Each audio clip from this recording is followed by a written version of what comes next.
kampung halaman dan mengadu nasib di kota orang, tentunya memberikan pelajaran dan juga pengalaman yang baru. Seperti tokoh kita yang akan kita temui, merupakan seorang perantau yang mencoba mengadu nasib di tanah Borneo. Dan katanya, dia merupakan orang yang merubah eks lahan tambang menjadi suatu tempat yang bermanfaat. Siapa dia? Dan apa yang menarik dari ceritanya? Selama 1 jam ke depan bersama saya Dara Ramadiani di Bincang Tokoh Antv.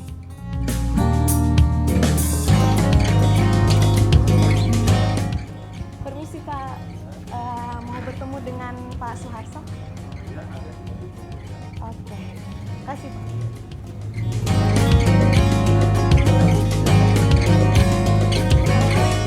Waalaikumsalam. Pak Suharso ya? Iya. Oke, Pak mau minta waktu sedikit nih untuk berbincang-bincang di Bincang Tokoh Antv. Boleh Pak?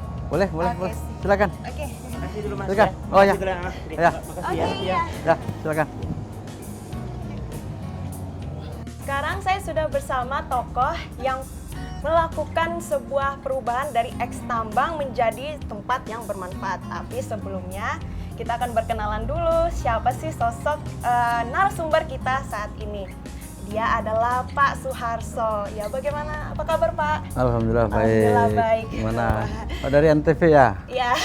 Oh iya. Bapak iya. kelihatan muda sekali ya, masih. Udah tua juga sih.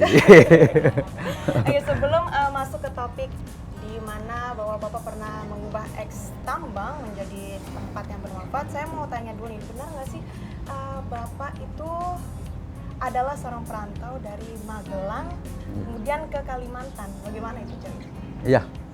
Saya dulu asli Magelang. Sekitar umur 19 tahun saya merantau ke Kaltim ini. Itu ada paman saya di Teluk Dalam. Jadi sekitar 4-5 bulan saya ikut beliau di sana, terus saya keluar ya keluar dari bukan dari mana Teluk Dalam tuh cari kerjaan yang kan di sana kan beliau kebetulan petani juga. Oh, petani. Paman petani. Paman saya petani juga di Teluk Dalam. Terus saya di sini juga dari petani ke petani lagi. Saya awalnya saya kerja di kebun jeruk. Ya. Di mana itu? Di Sungai Siring juga. Ya, Sungai di Sungai Siring juga. Jadi sekitar tahun 90-an saya sudah di Sungai Siring. Ya. Kapan itu kira-kira pada tahun berapa itu Bapak ke Kalimantan? Kalau saya merantau 89 akhir. 89 akhir. Ya, Pada saat itu 89 Bapak akhir. umur 17 tahun. 19. Oh, 19 tahunan ya. Apa sih tujuan awalnya Bapak ingin ke Kalimantan, keluar daripada Jawa? Ya, mengadu nasib lah ya. Mengadu nasib? Ya, Serius mengadu ya, nasib? mengadu nasib. Biasanya kan orang mengadu nasib itu Pak, di luar daripada Jawa, berbondong-bondong ke Jawa untuk mengadu nasib loh. Lalu kenapa Bapak ke Kalimantan?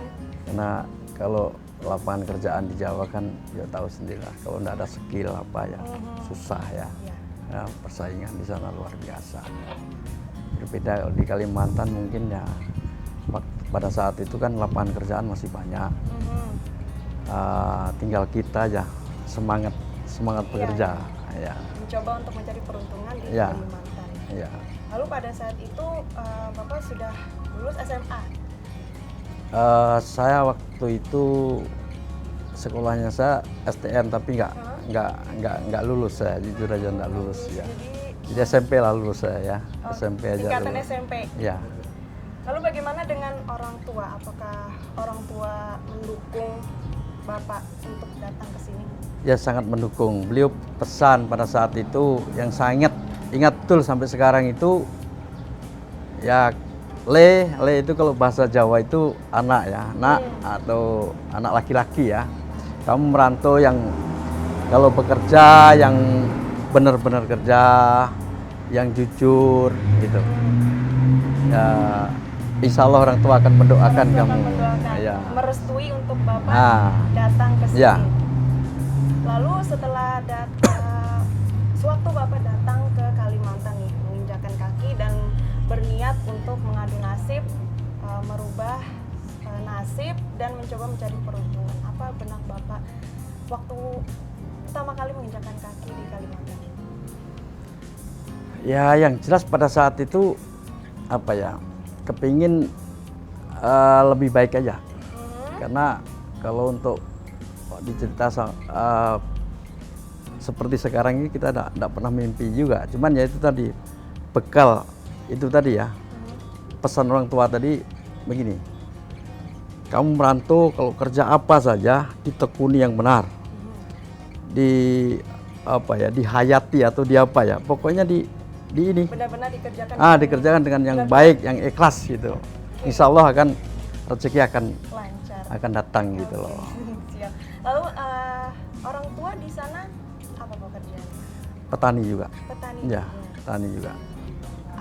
Ingat nggak waktu itu Bapak, bagaimana waktu pertama kali Bapak ngomong ke orang tua untuk mau ke Kalimantan merantau? Ya, Seperti masih apa? ingat. Ya, Pak, saya minta doa restunya, saya akan merantau ke Kalimantan. Ya kebetulan, ya alhamdulillah kita ada Pak D saya atau paman saya itu di Teluk Dalam.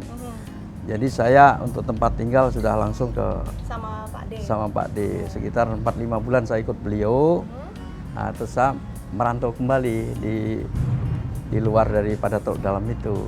Lalu keluar daripada Teluk Dalam itu sendirian atau mungkin bersama teman? Sendiri. Sendiri aja, ya.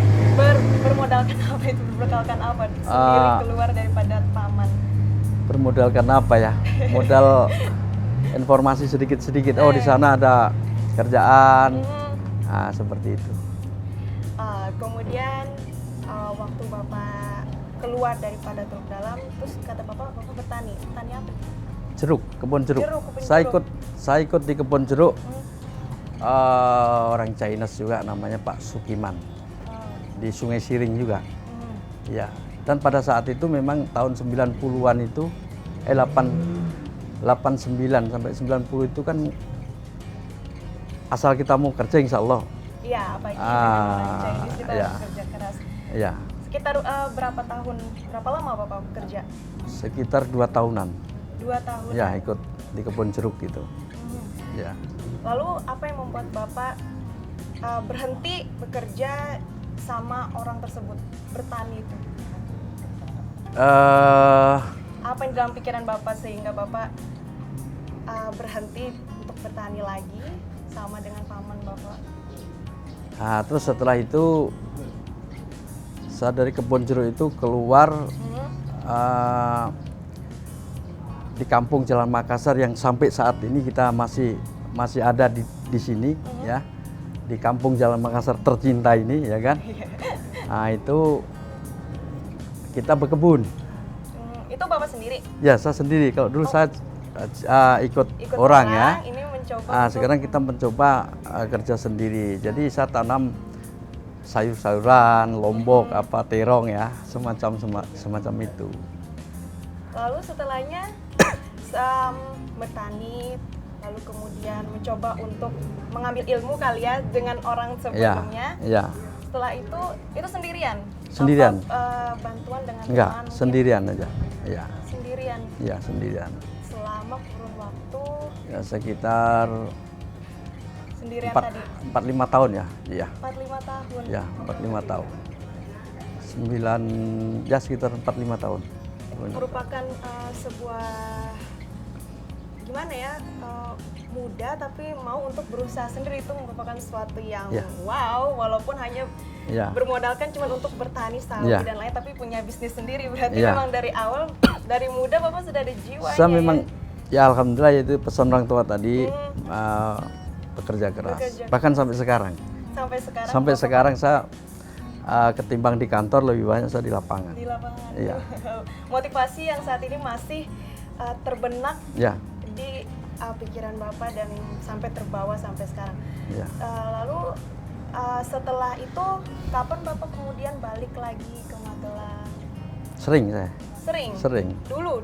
Oh, dulu enggak. Kita ongkos saya nggak ada, gimana mau pulang ke kampung ya kan? Sekian tahun ya, mungkin sekitar kalau pulang ke Jawa itu mungkin dulu 4-5 tahun baru bisa pulang. Ngumpul-ngumpuli rezeki ya kan. Semakin menarik perbincangan kita, jangan kemana-mana, tetap di Bincang Tokoh bersama Pak Suharso.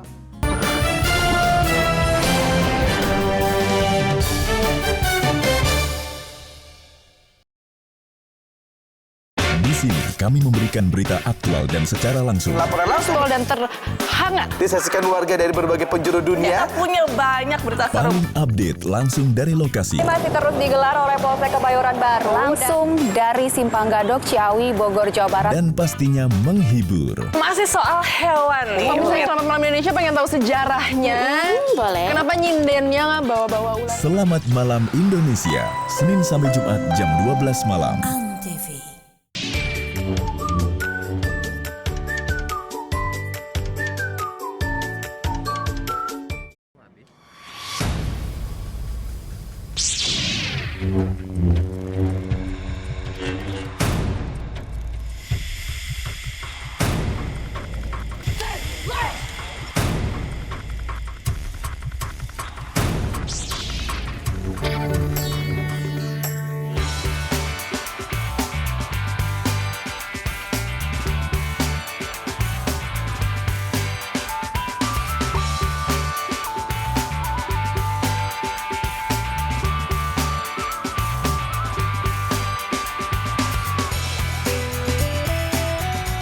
Sejak 2 Oktober 2009, batik Indonesia ditetapkan sebagai warisan kemanusiaan untuk budaya lisan dan bendawi oleh UNESCO. Beberapa daerah di Indonesia itu mempunyai batik, jadi nggak cuma ada di Pekalongan, Jogja, Solo, tapi di Jakarta juga ada batik. Namanya batik Betawi.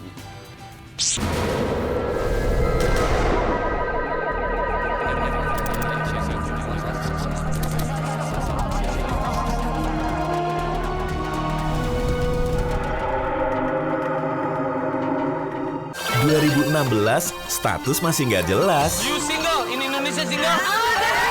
Dibuat asik aja. Bareng yang cantik dan ganteng di sini. Ayo Ting, Jessica. Aku.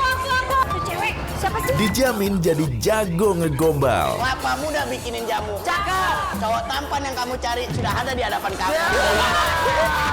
Facebookers, Senin sampai Jumat jam 4 sore. Antv. Permintaan maaf sudah tak berarti. Maafkan kami sayang. Kami tidak berhak melakukan ini padamu. Kesempatan mungkin tak ada lagi. Pria malang itu sangat sedih. Dia meminta kesempatan lain darimu. Aku tidak peduli. Aku tidak ingin bertemu dengannya. Keserakahan sudah terlanjur menguasai. Walau gadis itu tidak mau, keluarganya pasti akan memaksanya. Mereka itu orang miskin. Efsun dan Bahar, setiap hari. Antv.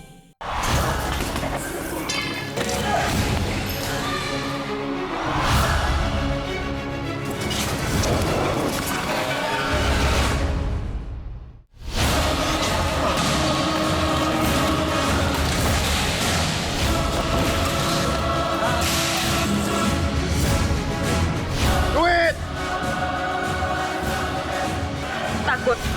Enggak. Dia lapar.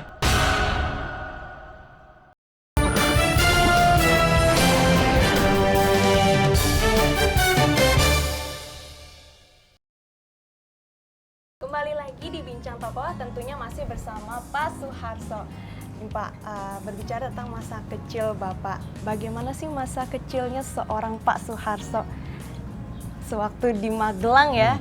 Ya Kak, kalau masa kecil saya ya kebanyakan ke masa kecil anak-anak yang lain ya. Ini yang ditanyakan apa nih? Ya, bagaimana sih Bapak sewaktu kecil itu? Apakah Bapak mungkin orangnya jahil, iya. nakal, Iya. atau mungkin sering mengganggu teman-temannya semasa sekolah? Ceritakan Ya. dong Pak, bagaimana Bapak dulu di Jawa? Ya kalau seperti itu kayaknya ya, mungkin juga kita ada yang namanya apa ya usia muda ya, usia kenakalan remaja ya, seperti itu ya, barangkali hampir semua orang ada sih ya. Ya kita juga ya ada, ya wajar ya, bandel-bandel sedikit gitu biasa aja lah. Anak keberapa Bapak sebenarnya? Anak pertama. Anak pertama dari?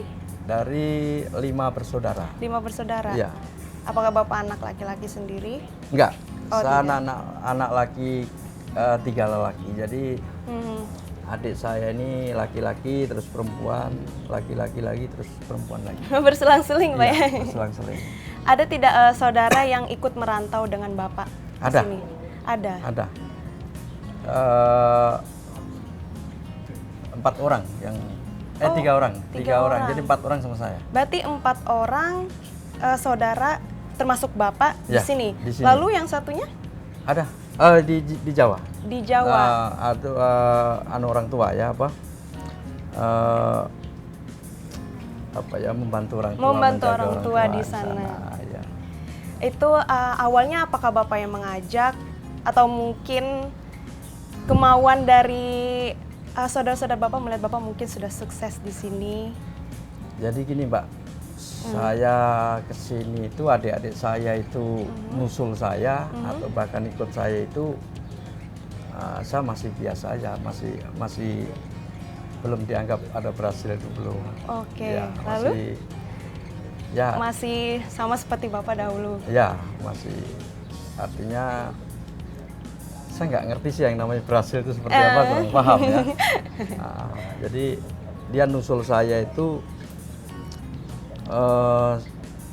udah lama sekali. Udah lama, selang berapa tahun setelah Bapak datang ke sini? Mungkin ada yang sekitar 10 tahun, ada yang sekitar 7 tahun gitu.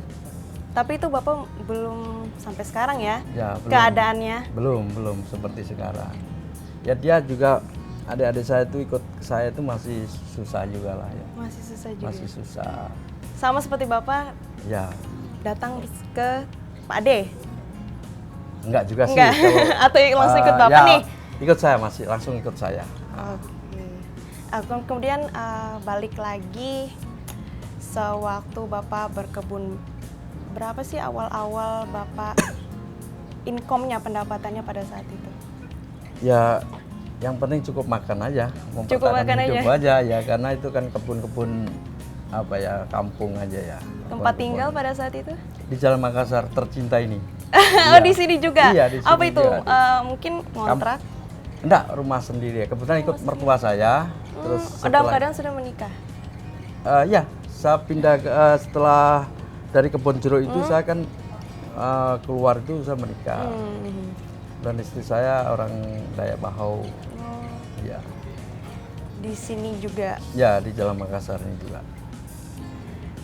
Kemudian bagaimana sih cerita awalnya Bapak terjun ke bisnis properti ini yang berawal dari hanya berkebun sawi, sayur-sayuran, dan pada akhirnya Bapak bisa membuat sebuah perumahan bisnis properti itu seperti apa? Cerita awalnya. Jadi gini Mbak, ini kebetulan kan saya untuk saat sekarang ini kan di tambang ya. Di tambang yang kebetulan jangkauannya itu dari tambang, saya kebetulan kontraktor PT Lanarita Indonesia, ya kan? Kontraktor? Ya sekarang ini. Oh sekarang. Nah jadi saya melihat peluang itu, ek tambang yang kita kerjakan yang ada ini kan, kita kelihatan ada peluang yang bagus karena ini kebetulan Bandara Samarinda Baru itu kan di wilayah kami juga. Iya, iya. Nah, kita momen itu saya manfaatkan supaya untuk perumahan ke depan untuk perumahan. Karena melihat peluang karena dibangunnya nanti sebuah bandara tadi. Iya. Oke. Lalu tadi Bapak bilang kontraktor ya awalnya. Iya. Bagaimana itu awalnya berkebun lalu menjadi kontraktor? Sangat panjang sih sebelumnya cerita itu. Ceritakan dong. Jadi pada saat itu saya membantu, ada kawan saya yang bekerja di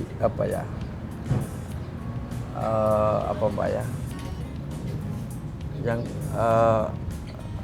membantu perusahaan PT Lanarita untuk pembebasan.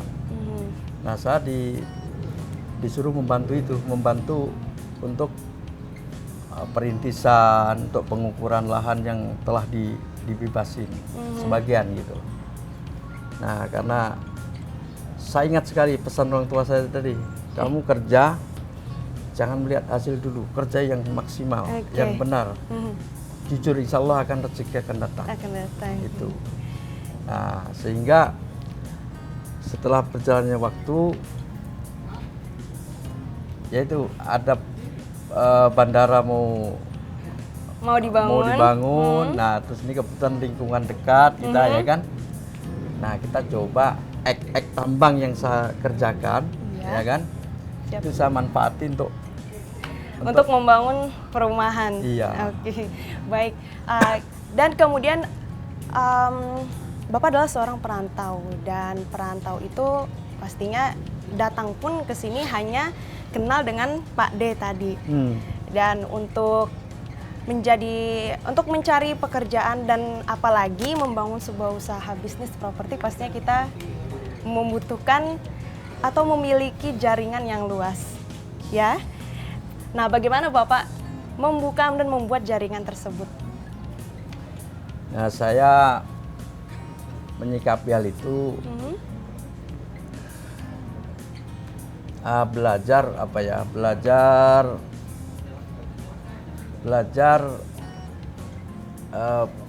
bergaul sesama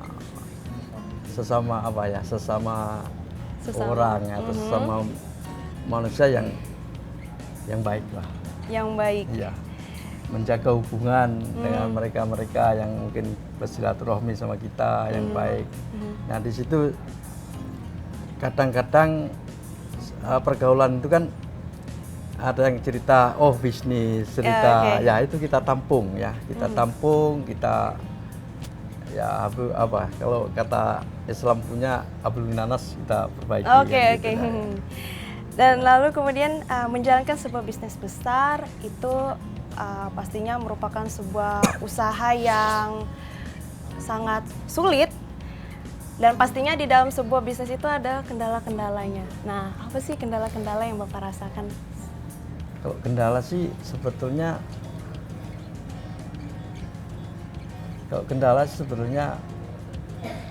ya banyak juga sih. Nah, cuman kita sikapi dengan santun saja, gitu loh.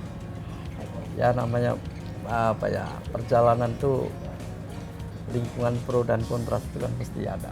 Ya kita sikapi yang santun saja. Insya Allah akan baik hasilnya. Baik. Gitu loh. Setelah ini kita akan melanjutkan perbincangan kita tetap di Bincang Tokoh setelah jeda usai pariwara berikut ini.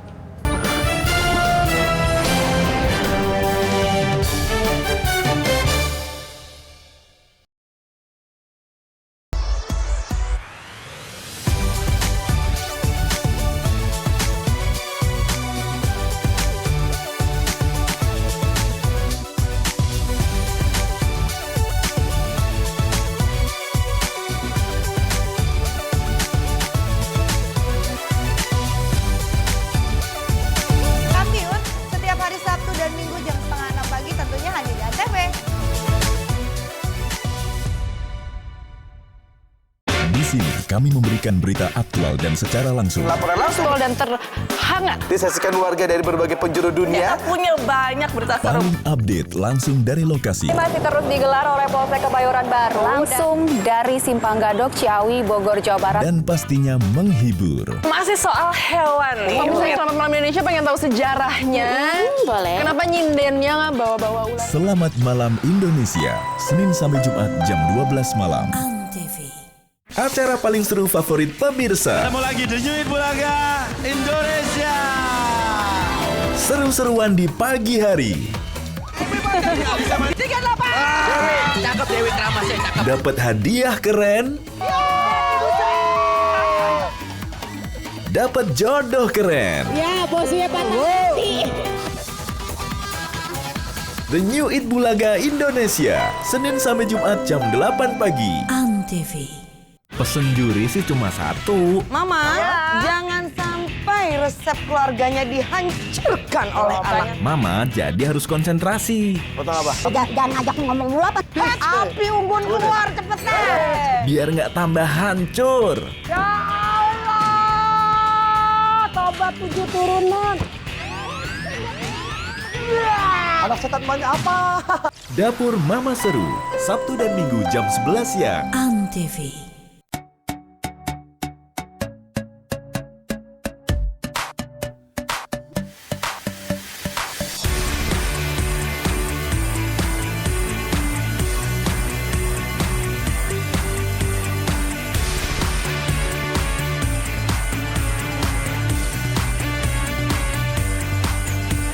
Simak informasi selengkapnya hanya di Total Football hari Minggu jam 6 pagi di Antv bersama saya, Franda.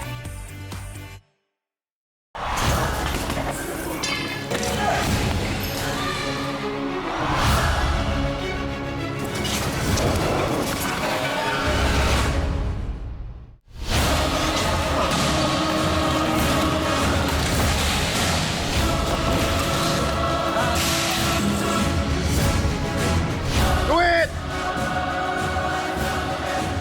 Takut. Enggak. Dia lapar.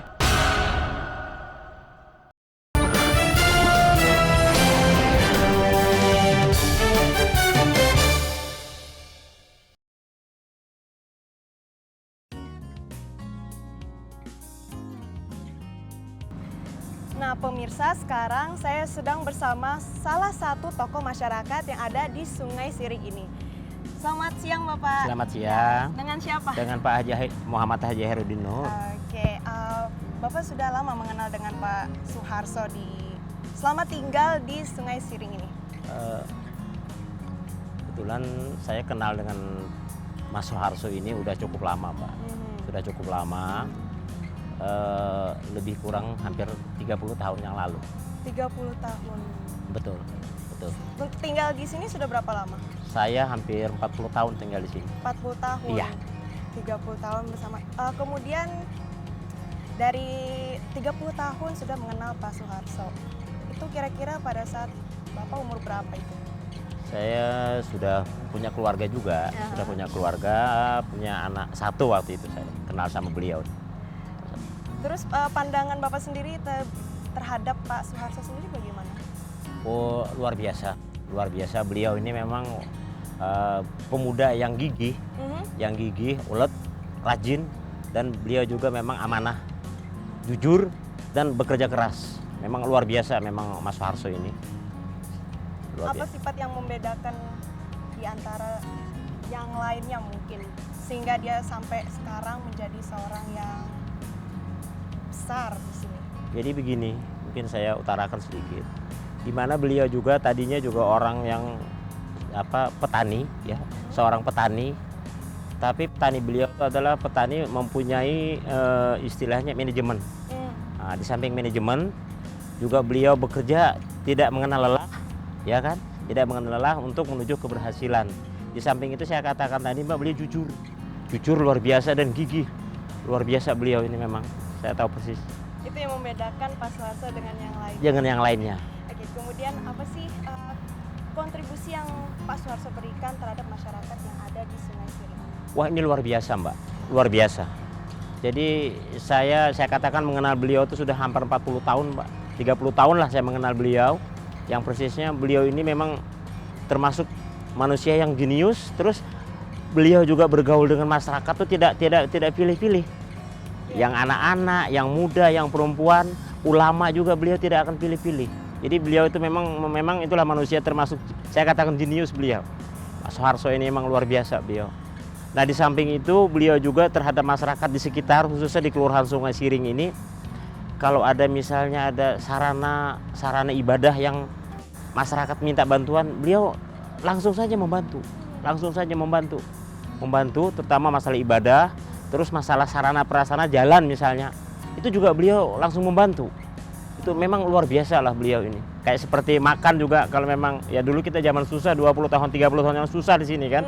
Jadi luar biasa beliau sosialnya itu memang. Luar biasa beliau itu. Walaupun beliau dalam keadaan masih di bawah. Apalagi beliau sekarang keadaan sudah mapan, sudah termasuk paling sukses lah untuk di Kelurahan Sungai Siring ini. Bahkan mungkin untuk di Samarinda mungkin beliau juga sukses, cuma beliau tidak menampakkan kesuksesannya itu, Mbak. Tidak seperti orang itu kan. Artinya tidak seperti orang yang saya tidak beliau. Melihatkan tidak. Wah, tidak, beliau biasa saja. Tapi siapapun yang datang ke sini untuk meminta bantuan beliau, insya Allah beliau akan bantu. Kemudian melihat dari proyek Pak Suharso yang mengandalkan eks dari lahan tambang. Bagaimana pendapat Bapak dengan cara Pak Suharto ini mengubah eks lahan tambang? Wah, nah di sini juga memang luar biasa.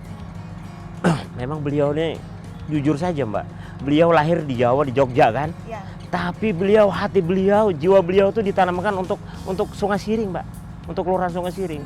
Jadi saya lihat eks tambang ini memang luar biasa.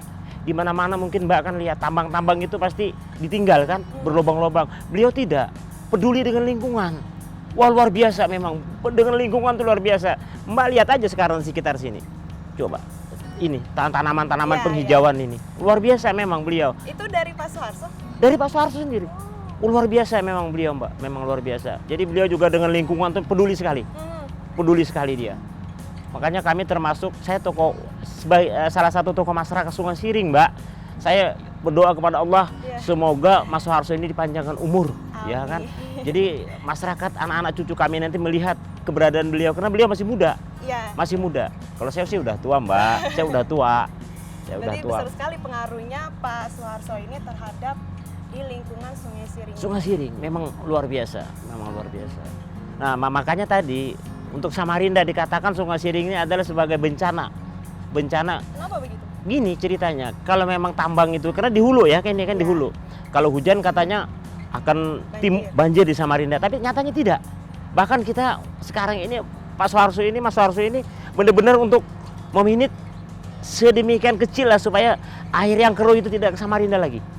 Wah luar biasa kan beliau itu. Coba Mbak, Masya Allah. Gimana caranya dia kemudian supaya eks tambang ini tidak saat hujan tidak menjadi sebuah bencana? Inilah sekarang dihijaukan, direklamasi dengan pohon-pohonan yang sesuai dengan aturan pemerintah. Seperti sinkronisasi, ya kan? Coba luar biasa beliau itu, memang luar biasa Mbak. Besar ya dampaknya terhadap lingkungan yang ada di Sungai Siring ini. Alhamdulillah untuk sementara Sungai Siring ini tidak dikhawatirkan lagi oleh warga Samarinda bahwa akan menimbulkan bencana banjir. Karena udah kita tangkal sedemikian rupa. Eks tambang-tambang yang tadinya berlubang-lubang, alhamdulillah rata. Bahkan kedepannya untuk perumahan nanti di sini. Luar biasa beliau ini. Menjadikan sebuah perumahan. Sebuah perumahan. Nah, awalnya adalah hanya eks tambang. Iya, eks tambang. Juga beliau sebenarnya backgroundnya kan petani tadinya Mbak. Iya. Tapi luar biasa memang Mas Suharso ini. Makanya saya berdoa sekali lagi kepada Allah semoga beliau dipanjangkan umur ya. Sama-sama kita gitu Mbak. Oke, kemudian apalagi yang diharapkan masyarakat ke depannya untuk Sungai Siring? Ya, insya Allah beliau juga mungkin kelihatannya sangat peduli kepada masyarakat, lingkungan dan masyarakat. Beliau juga merencanakan nanti mungkin perumahan-perumahan yang dapat dijangkau oleh masyarakat, yang menengah ke bawah. Insya Allah nanti beliau juga akan ciptakan. Tapi insya Allah saya yakinlah beliau ini. Kalau melihat sosok beliau, saya seribu kali yakin Mbak, bukan 100% lagi 1000% yakin beliau. Memang luar biasa. Ya artinya saya tidak memujungi Mbak, tidak kenyataan gitu loh. Kenyataan beliau. Memang bukan hanya sekedar ucapan ya. Bukan ucapan. Dengan tindakan, dengan realita, dengan memang apa istilahnya kalau kami bilang itu bukti gitu loh, bukti nyata. Respon dari masyarakat sendiri mendukung. Alhamdulillah. Bahkan beliau juga masyarakat, tokoh-tokoh masyarakat juga sebagian berdoa semoga Mas Suharso itu bisa panjangkan umur, dimurahkan rezekinya, ya kan, sehat walafiat. Insya Allah mungkin Sungai Siring ini bisa tercapai dengan harapan kami, Mbak. Oke, baik. Kemudian dari pohon-pohon yang ada di sini, apakah Pak Suharso sendiri mengajak atau melakukan adanya sebuah sosialisasi kepada masyarakat untuk membangun Sungai Siring ini menjadi, sebenarnya kan bisa saja ini adalah tugas dari pemerintah. Iya, tapi memang benar Mbak. Di samping itu saya katakan sekali lagi, beliau ini memang luar biasa. Kebetulan tanah yang ada sekarang ini ke tanah beliau nih. Tanah-tanah beliau semua. Ini? Ya, bukan tanah siapa-siapa, tanah beliau. Beliau juga sebagian beli dari masyarakat pada waktu 10 tahun yang lalu beli. Sekarang alhamdulillah sudah kita lihat. Nanti Mbak lihat sendiri di mana nanti. Nah, nanti lihat sendiri. Gitu. Melihat apa-apa saja yang perubahan yang dilakukan oleh Pak Suharso. Oh, banyak sekali perubahan. Di sini juga contoh ya, seperti pondok pesantren itu juga beliau membantu. Oke, baik. Membantu. Terus tempat-tempat ibadah lainnya juga beliau bantu. Bahkan sampai ke pos Kamling dibantu beliau. Luar biasa kan itu, luar biasa itu. Oke, baik. Oke. Oke, kita akan melanjutkan perbincangannya tentunya. Jangan kemana-mana, tetap di Bincang Talk.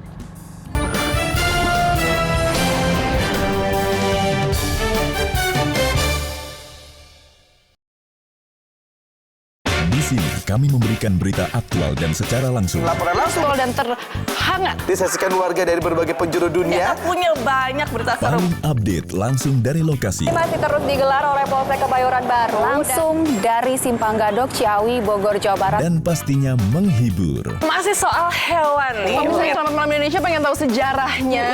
Boleh. Kenapa nyindennya nggak bawa-bawa ular? Selamat Malam Indonesia, Senin sampai Jumat jam 12 malam.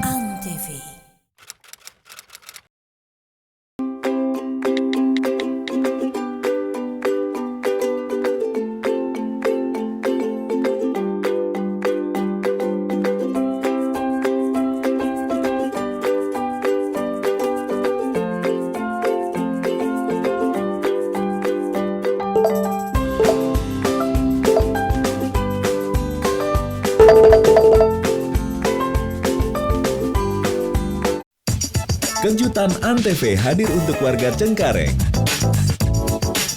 Bareng geng Facebooker yang super kocak. Masak air! Bagi-bagi hadiah senilai jutaan rupiah. Foto bu, foto. Buat ada yang nggak kuat, mamanya aja yang bawa. Dan ada cantik Antv buat para ibu. Antv keren! Nantikan kejutan Antv selanjutnya.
Football hari Minggu jam 6 pagi di Antv bersama saya, Bangga.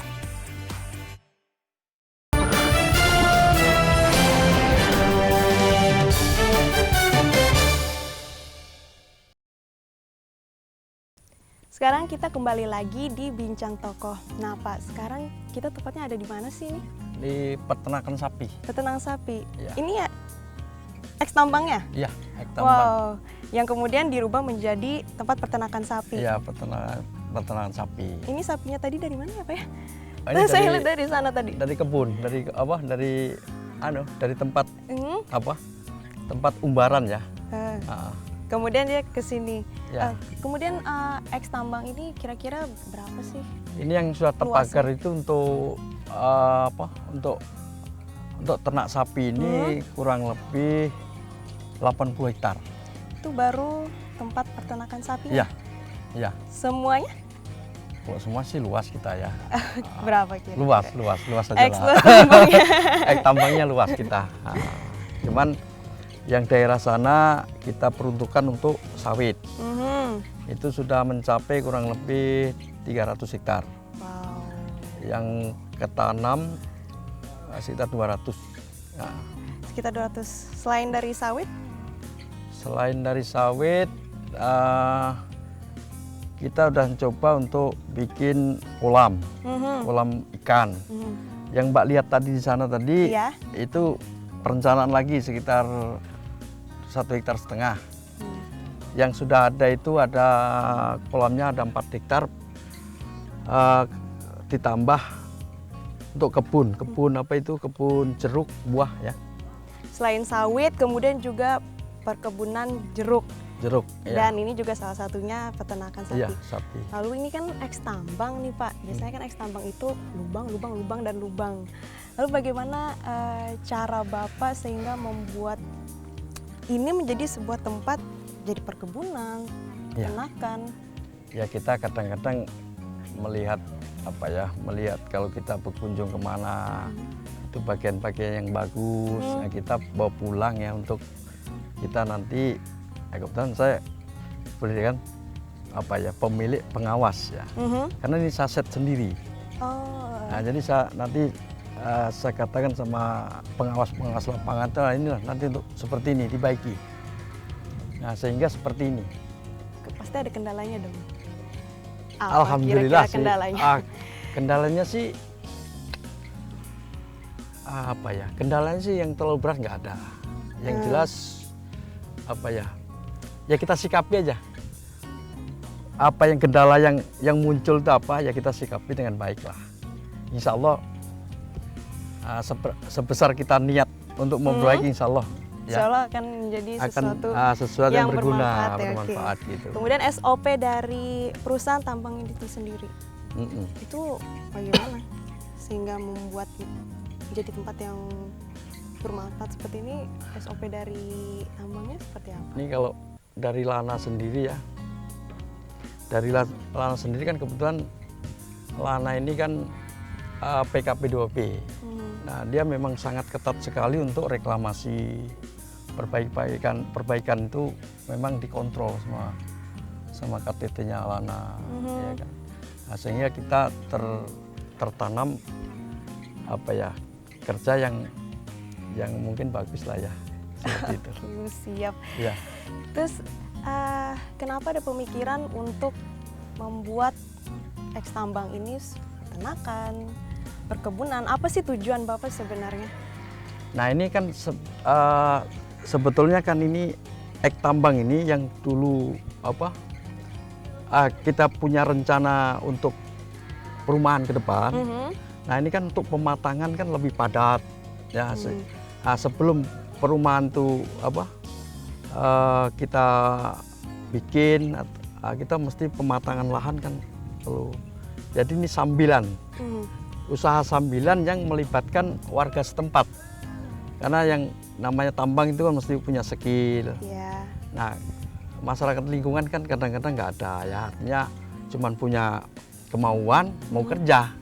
Nah sehingga kita bikin ya semacam ya udahlah kalau bahasa tambang itu model CSR atau kita buka semacam ini untuk membantu orang warga sekitar menciptakan pekerjaan lah. Bapak membuka peluang pekerjaan dengan mengambil orang-orang dari sekitar sini. Iya, lingkungan masyarakat. Berapa kira-kira karyawan Bapak saat ini? Kurang lebih 400 orang ya. Terbagi itu yang ada di tambang dan di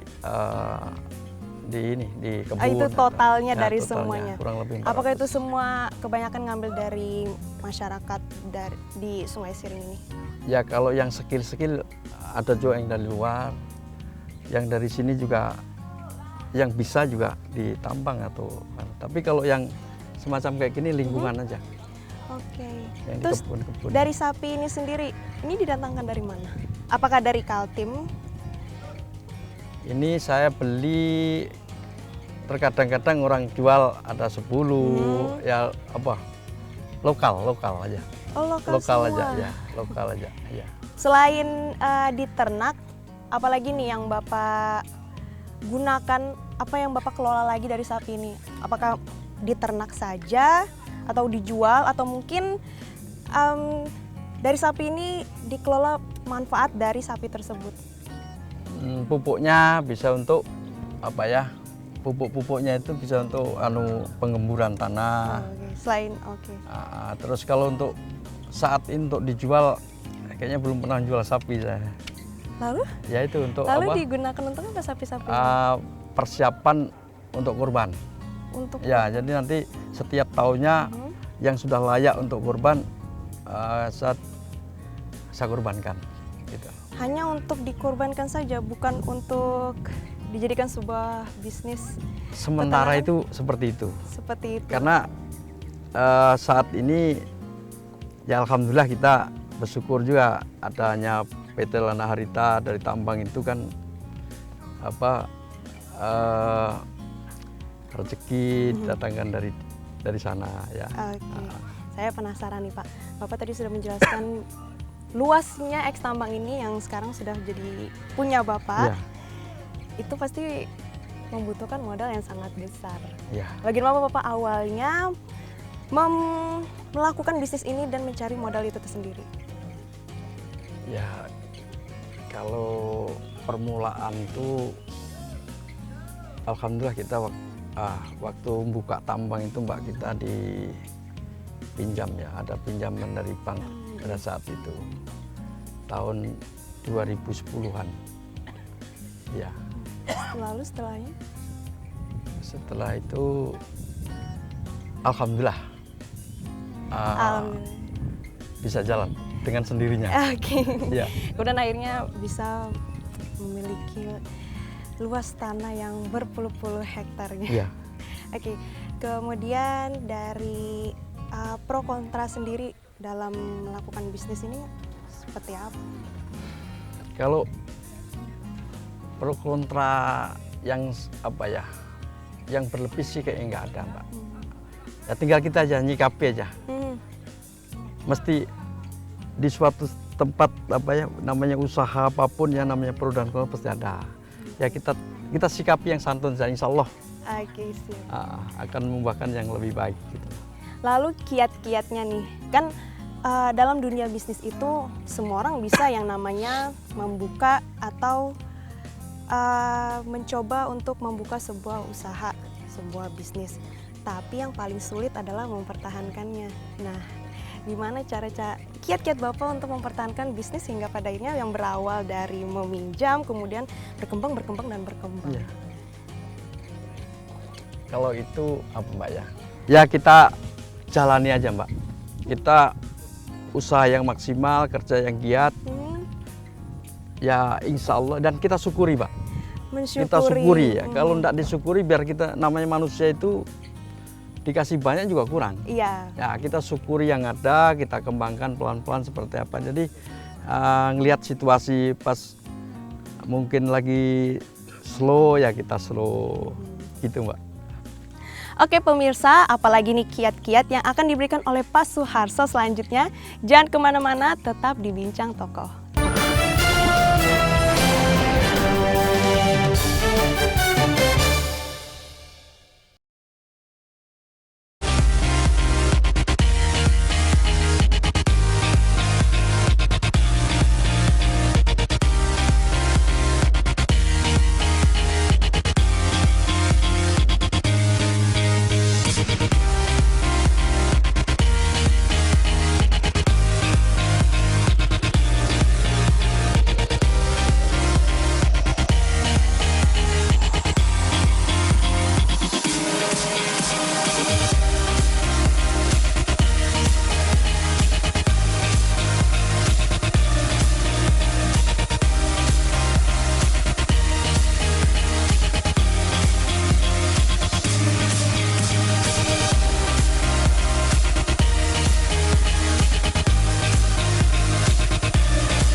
Balik lagi di program Bincang Tokoh. Nah Pak, sekarang kita nih sedang berada di mana sih sudah? Di kolam sama kebun ya, kebun buah. Buah apa ini yang Bapak Buah tanam di kebun ini? Jeruk, ada durian, ada jambu-jambu, nangka dak bilang orang sini ya, nangka. Cempedak. Ya, cempedak itu. Ya. Kenapa jeruk nih yang dipilih sebagai buah yang akan ditanam di sini? Apakah ada ceritanya? Ya, saya teringat sekali pada saat itu saya merantau setelah dari paman saya tadi. Itu menuju ke Sungai Siring, saya di kebun jeruk, ikut Pak Sukiman itu ya. Sehingga saya sampai sekarang masih kangen sekali yang namanya jeruk. Maka ada kesempatan ini saya tanam ya, plus kolam. Nah, pertama untuk hiburan kita, kedua untuk mengenang perjalanan saya ya, masa sulit saya. Masa sulitnya. Iya. Seperti Bapak itu seperti ini balas dendam ya, yang dulunya hanya sebuah pegawai sebagai yang metik, sekarang ownernya. Ya, insya Allah seperti itu. Ini saya lihat juga ada banyak kolam. Ini kolam ini untuk apa? Kolam kebetulan di sini ada pesantren nih. Ya kadang-kadang kalau udah agak gede, pas ini kebetulan ada santri-santri yang ya kita sebagian kita kasih, sebagian untuk kita konsumsi sendiri ya kan. Mungkin kalau ada temen ya datang pas kepingin ya kita bakar sama-sama. Ini kebetulan ada rumah saya, ada pondok saya situ kan. Itu di bawahnya bisa untuk masak-masak. Berarti ini merupakan tempat untuk Bapak hiburan saja. Oh, hiburan. Sambil hiburan ya. Seberapa sering Bapak kesini? Seminggu paling tidak 2-3 kali lah. Seminggu ya. Sebagai tempat ini ya menghabiskan waktu pada saat weekend. Ya, semacam gitu ya. Katanya Bapak juga sering kesini nih, tidur siang, benar? Iya, sering kesini. Sambil mancing, Bapak suka hobi mancing nih? Hingga pada akhirnya membuat kolam-kolamnya ada berapa? Ada 9 kolam. Wow, 9 kolam. Iya, 9 kolam. Kalau mancing saya sih kurang seneng, tapi saya ngeliat kadang-kadang saya kepingin saya jala. Saya ambil. Hanya senang melihat. Iya, seneng. Tapi tapi suka untuk memancing. Ya, enggak, kurang suka ya. Terus dari perkebunannya sendiri, ini sepertinya baru Pak ya? Ya, baru. Mulai tahun berapa Bapak? Setahun yang lalu. Setahun yang lalu ya. Ini yang di belakang ini buah-buah apa aja? Jeruk sama apa ini? Jambu ya, jambu air itu yang gede-gede itu. Ya, belimbing ini. Terus kemudian lagi Bapak sudah memiliki dikatakan banyak sekali bisnis, terus kemudian memiliki peternakan, memiliki perkebunan. Lalu target-target apa lagi sih ke depannya yang ingin Bapak capai setelah mungkin hampir semuanya nih Bapak miliki nih? Apa ya? Yang jelas yang kita anukan sementara perumahan ya, yang kita akan tata yang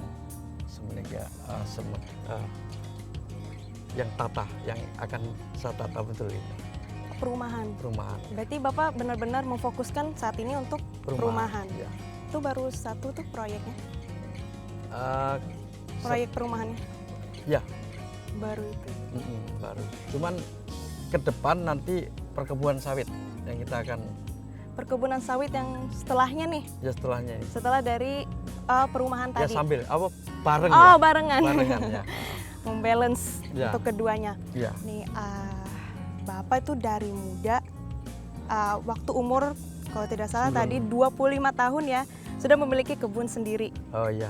Ya, dan di usia seperti itu sudah dikatakan di usia muda udah memiliki usaha sendiri itu, walaupun hanya sekedar berkebun. Ya. Nah, dari mana sih Bapak mendapatkan jiwa-jiwa wirausaha dan bisnis itu? Apakah dari keluarga atau mungkin dari lingkungan? Ya.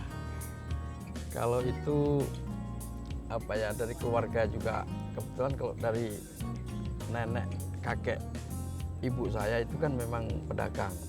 Oh, pedagang dulu. Pedagang. Pedagang apa dulu pada saat itu? Pedagang apa ya Pak? Pedagang padi dulu di kampung di kampung, Jawa. di Sana, Jawa. ya. Ya mungkin menular ya sifat bisnisnya ya. Iya. Kan? Ya.